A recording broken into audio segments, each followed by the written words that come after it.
Γεια σας. Σήμερα θα μιλήσουμε για την Κούφια Γη, για τα αρχεία του ναζιστικού υποβρύχιου στόλου το 1944. Εξερευνώντας τα βάθη της ιστορίας, βουτάμε στο συναρπαστικό κόσμο των αρχείων του ναζιστικού στόλου υποβρυχίων το 1944, αποκαλύπτοντας μυστικά από το παρελθόν. Αυτή η ανάρτηση εμβαθύνει στο ενιγματικό βασίλειο της Κούφιας Γης και στην ιστορική του σημασία. Ελάτε μαζί μας σε ένα ταξίδι στα ταραγμένα νερά της ιστορίας, καθώς ανακαλύπτουμε τις ανύποπτες ιστορίες και τα ενιγματικά αντικείμενα μιας κομβικής χρονιάς. Ας πλοηγηθούμε στα βάθη του παρελθόντος μαζί και ας ρίξουμε φως σε αυτό το ενδιαφέρον κεφάλαιο του Δευτέρου Παγκοσμίου Πολέμου. Η θεωρία της Κούφιας Γης είναι μία από τις πιο παράξενες και αμφιλεγόμενες θεωρίες που έχει κυκλοφορήσει.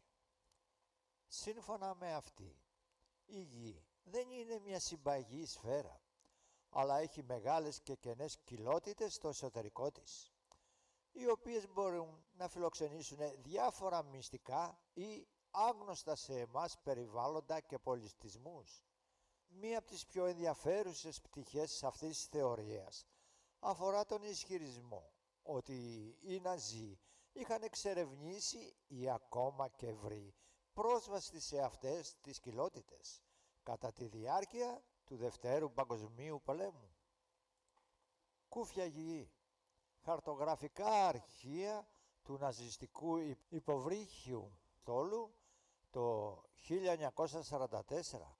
Ο πρώην διοικητής του γερμανικού υποβρυχιακού στόλου του Δευτέρου Παγκοσμίου Πολέμου, Καρλ Ντόνιτς, είπε: «Ο χειριστής μου του υποβρυχίου ανακάλυψε, ενώ κτένιζε την Ανταρκτική, ένα αληθινό παράδεισο στη Γη. Ο υποβρύχιος στόλος στη Γερμανία μπορεί να είναι υπερήφανος που έχει χτίσει στην άλλη άκρη του κόσμου για τον ηγέτη της ένα απόρθητο φρούριο, την Άσγκαρτ και την Λαϊμπήρια. Είμαι χαρούμενος που δύο μεγάλες ήπειροι φαίνονται στους χάρτες με λεπτομέρεια και η Σεμπάλα, η πόλη των θεών, επίσης γνωστή σαν πρωτεύουσα της Κούφιας Γης. Πρώιμες εξερευνήσεις. Όπως πολλές άλλες χώρες, η Γερμανία έστειλε αρκετές εξερευνητικές αποστολές στην περιοχή της Ανταρκτικής στα τέλη του 19ου αιώνα και αρχάς του 20ου. Οι περισσότερες ήταν επιστημονικές. Οι αποστολές στο τέλος του 19ου αιώνα ήταν αστρονομικές, μετεωρολογικές και υδρολογικές και έγιναν στον Νότιο ωκεανό, στα νησιά Κεργούλεν και Κρουζέιτ. Περισσότερο σε στενή συνεργασία με επιστημονικές ομάδες από άλλες χώρες. Πάντως, στο τέλος του 19ου αιώνα, οι Γερμανοί άρχισαν να εστιάζουν στην ίδια την Ανταρκτική. Η εξερεύνηση της Νέας Βάντια. Η τρίτη γερμανική αποστολή στην Ανταρκτική το 1938-1939 είχε αρχηγό της τον καπετάνιο Άλφρεντ Ρίτσερ. 1879-1963. Ο κύριος σκοπός ήταν να ασφαλίσει μία περιοχή για ένα γερμανικό φαλαινοθυρικό σταθμό με σκοπό να αυξήσει τη γερμανική παραγωγή λίπους. Το λίπος της φάλαινας ήταν το πιο σημαντικό υλικό για την παραγωγή μαργαρίνης και σαπουνιού στη Γερμανία, που άλλωστε ήταν ο δεύτερος μεγαλύτερος αγοραστής νορβηγικού λαδιού φάλαινα, εισάγοντας 200.000 μετρικούς τόνους ετησίως. Εκτός του ότι ήταν μειονέκτημα να βασίζεται σε ξένες πηγές, ειδικά μια Γερμανία που θα έμπαινε σύντομα στο πόλεμο. Αυτό εξασκούσε και μεγάλη πίεση στα συναλλαγματικά της αποθέματα.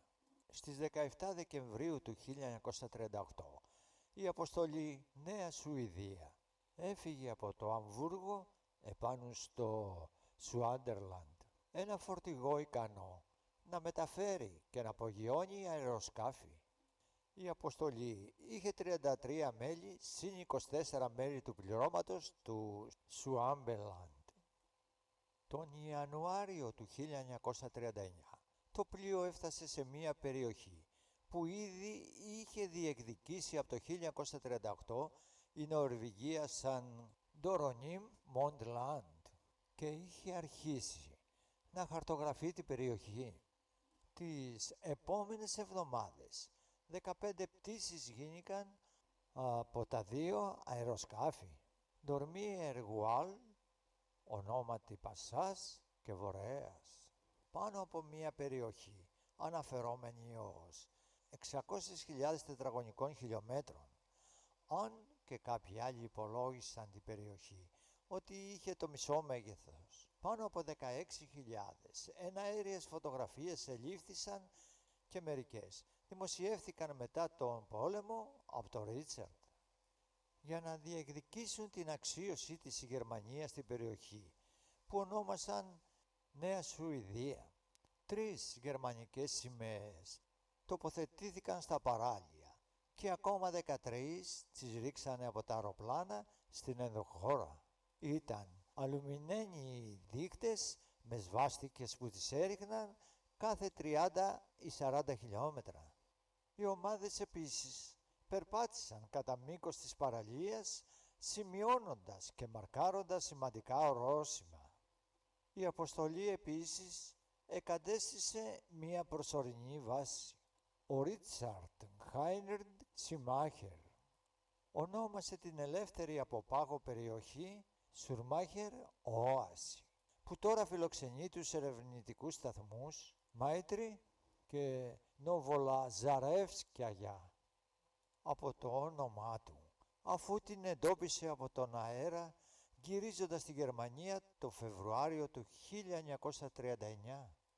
2 ακόμα αποστελές είχαν προγραμματιθεί για το 1939 και το 1940 και το 1940-1941.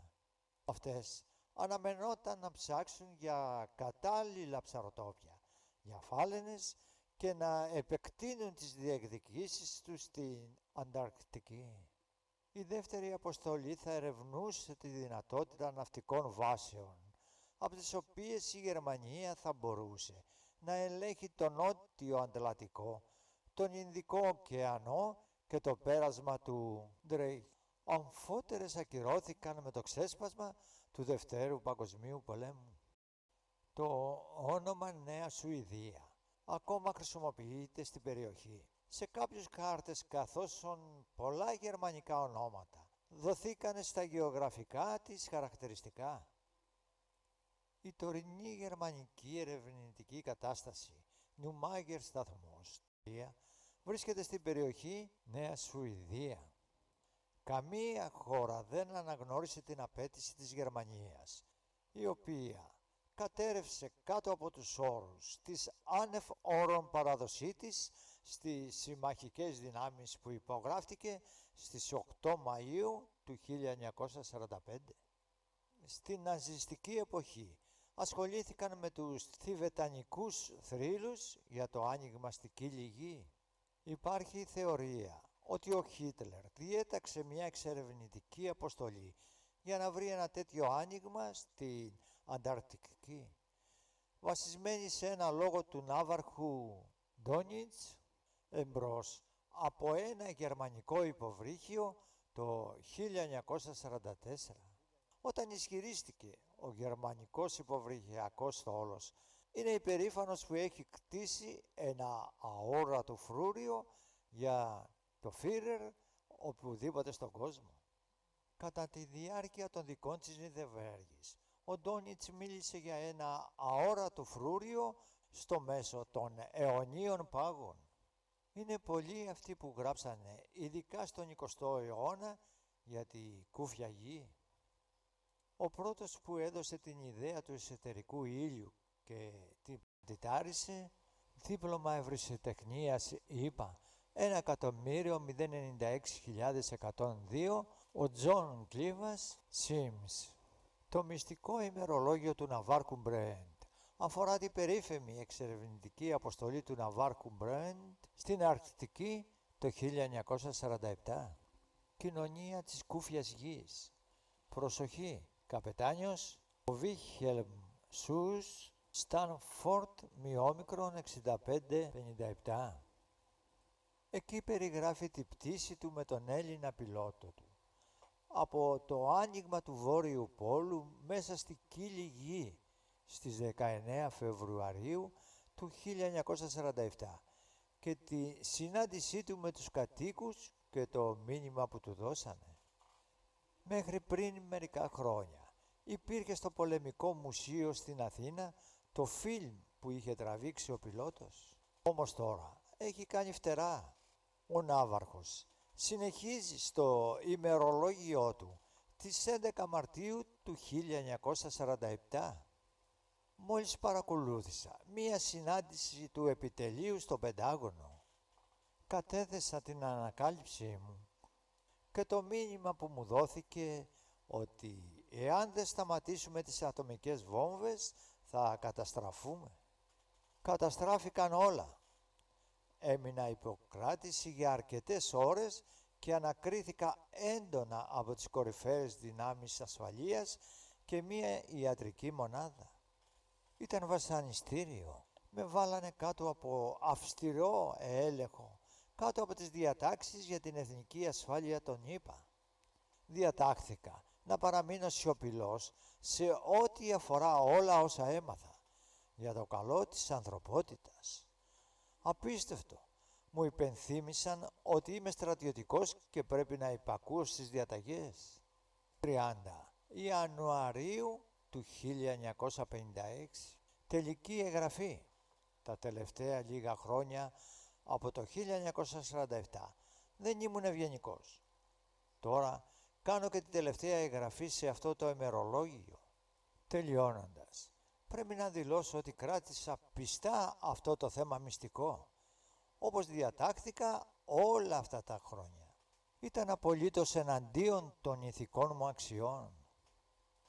Τώρα αισθάνομαι τη μακριά νύχτα που έρχεται και αυτό το μυστικό δεν θα πεθάνει μαζί μου, αλλά όπως όλες οι αλήθειες θα θριαμβεύσει στο τέλος. Αυτή είναι η μοναδική ευκαιρία για την ανθρωπότητα. Είδα την αλήθεια, η οποία κινητοποίησε το μυαλό μου και με απελευθέρωσε. Έχω κάνει το καθήκον μου απέναντι στο τερατώδες στρατιωτικό και βιομηχανικό σύμπλεγμα. Τώρα η μεγάλη νύχτα αρχίζει να πλησιάζει, αλλά δεν θα υπάρξει τέλος. Ακριβώς όπως η μεγάλη νύχτα της Αρκτικής τελειώνει, η λαμπρή ηλιοφάνεια της αλήθειας θα ξανάρθει και αυτοί που ανήκουν στο σκοτάδι θα πέσουν στο φως. Γιατί έχω δει τη χώρα πέρα από τον πόλο, αυτό το κέντρο του μεγάλου άγνωστου. Ναύαρχος Ρίτσαρντ Τιμπέτ, ναυτικό των Ηνωμένων Πολιτειών, 24 Δεκεμβρίου του 1956. Αυτοκτονίες ναυάρχων. Τζέιμις Μπι Φόρελσταλ. Μια μεγάλη προσωπικότητα. Ψάχτε αν θέλετε. Τον βάλανε στο νοσοκομείο, στο Πεδέστα ναυτικό νοσοκομείο, με το ζόρι, και στις 22 Μαΐου του 1949 αυτοκτόνησε. Ήταν ο πρώτος υπουργός αμήνης των ΗΠΑ. Βέβαια, ακολούθησαν και άλλοι, όπως ο Τζέρεμι Μπόρτα το 1996. Συμπέρασμα. Η κούφια γη, αρχεία του ναζιστικού υποβρύχιου στόλου το 1944, η εξερεύνηση των αρχείων αυτών μπορεί να αποκαλύψει σημαντικές πληροφορίες περί τη δραστηριότητα του ναζιστικού υποβρυχίου στόλου. Οι περιπέτειες και τα γεγονότα που συνέβησαν κατά τη διάρκεια εκείνης της περίοδου μπορούν να φωτίσουν την ιστορία του πολέμου και της ναυτικής τέχνης. Εάν σας άρεσε αυτό το βίντεο, παρακαλώ κάντε εγγραφή.